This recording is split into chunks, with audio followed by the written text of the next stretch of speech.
Welcome to the Grace Period, where we get real about attorney mental health and well-being and pull back the veil on the high-stakes world of big law. I'm your host, Emily Logan Stedman, a commercial litigator, partner, and someone who believes that there's always room for more grace, even in a high-stakes profession. On the Grace Period, I share real stories from my own journey in big law and invite you behind the scenes, beyond the billable hour, to talk about what it means to stay human in a demanding field. Whether you're a lawyer, a legal professional, or someone just trying to find your footing, this space is for you. Let's pull back the curtain, start the conversation, and find our grace period together. The views and opinions shared on this podcast are mine alone and do not necessarily reflect those of my firm or any organization. This podcast is for informational and entertainment purposes only. It is not legal advice, and listening does not create an attorney-client relationship. Welcome back to the Grace Period. Today I'm here with episode 51, kicking off 2026 with the next season of the Grace Period. Today, I want to revisit a topic from season 1, I believe, and season 2. And that is a phrase that gets thrown around a lot these days, and that is lawyer well-being. I want to talk about why it's not just a nice to have thing, but a professional obligation. I'll be real with you. I know and understand that the concept of well-being can sound fluffy. It can seem woo-woo. I definitely felt that way when I first entered this space and started to learn about things to support my own mental health journey. Well-being can also feel like that extra thing, something you have to do after you've met your billable target, after you've completed all your obligations for the day. Maybe it brings to mind yoga mats, free snacks in your firm or business's break room, or a once-a-year well-being seminar. I'm here with a definition of lawyer well-being that goes much deeper. I want you to believe what I believe, and that is well-being isn't a perk. It's the foundation for everything we do, not just as attorneys, but as human beings. It's physical, it's mental, but it's also emotional, relational, and ethical. It's our ability to think clearly, to serve our clients well, and to ultimately sustain a demanding career for the long haul. So how do we define well-being? I have 2 definitions that I come back to over and over again. The first is from Psychology Today. Well-being is the experience of health, happiness, and prosperity. It includes having good mental health and high life satisfaction and a sense of meaning or purpose and the ability to manage stress. More generally, well-being is just feeling well.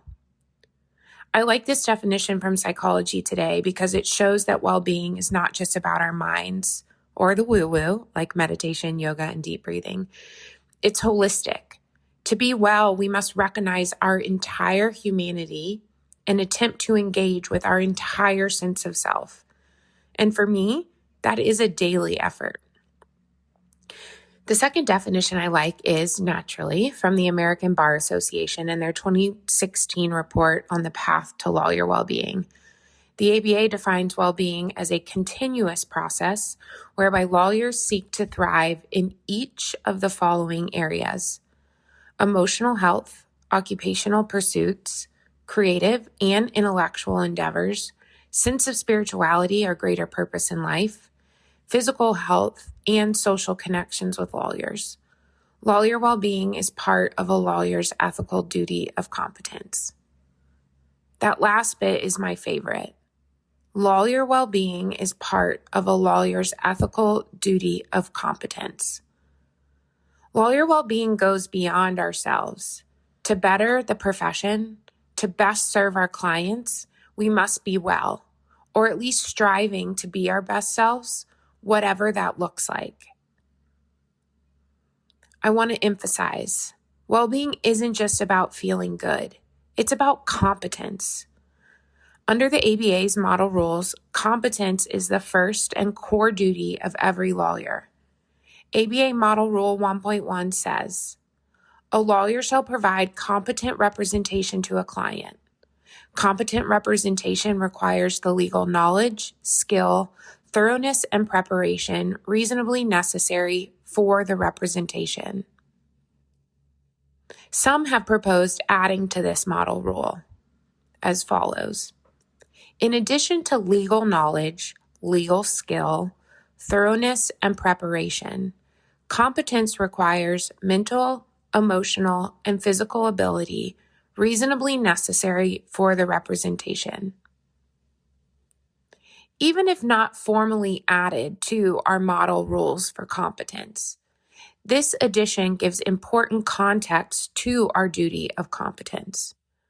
When we're burned out, anxious, or overwhelmed, our judgment suffers. We make more mistakes. We're more likely to miss deadlines and overlook details, or even worse, violate our ethical obligations. I'm here to tell you that taking care of yourself isn't selfish or even optional.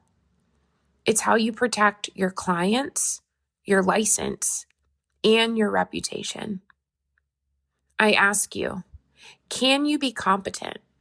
Can you provide the competence required by rule, law, and by your clients if you're not taking care of yourself, of your whole human self? I believe the answer to that question is a resounding no. Now, let's bust a few myths about well-being, lawyer well-being, or well-being generally. Well-being is not just for people who are struggling. Struggles are what led me to focus on my well-being. But through that struggle and through that finding of lawyer well-being and building and sustaining my own well-being, I have learned that well-being is for anyone and everyone who wants to build a sustainable, rewarding career. That also means that well-being is not a luxury. It's a necessity. It's a necessity, especially in high-stakes, high-achieving fields like the law. And ultimately, powering through, which many of us have done for years, for a month, at one point or another. Powering through is not a badge of honor. It is a risk, ethically, physically, emotionally, and ultimately to your life in general. So what does well-being actually look like in practice? I'll give you some high-level options here, but I encourage you to go back and look at season 2, where I talk in every episode about ways to build a toolkit to support your well-being. Well-being in practice looks like setting boundaries around your time and your energy. Well-being looks like asking for help when you need it. Well-being looks like taking breaks, saying no, making space for rest and recovery, even in busy seasons. Well-being means building habits that support your health, your focus, and your decision-making. And most importantly, well-being means being part of a community. Maybe that's a firm, a bar association, a tennis club, a games club, a pets club, a church, whatever it is. Well-being includes being part of a community that values your humanity as much as your productivity. If you do one thing this week, maybe it can be this. Take stock of where you are right now. How are you feeling? What's one small habit you can change?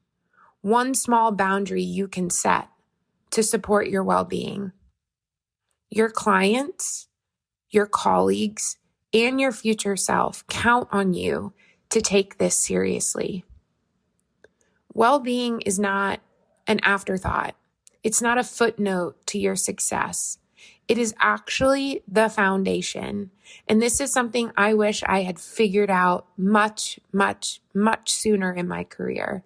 Because taking care of yourself, focusing on your well-being, is required to building a lasting and sustainable career. Thank you for joining me on this episode of The Grace Period. Remember, you don't have to choose between your well-being and your ambition. By setting boundaries, building supportive habits, and giving yourself permission to pause, you can thrive in law and in life. Until next time, take care of yourselves and each other. That is the path to our grace period. The views expressed here are solely my own and do not represent the official policy or position of my firm or any organization. This podcast is for informational and entertainment purposes only, not professional or legal advice, and does not create an attorney-client relationship.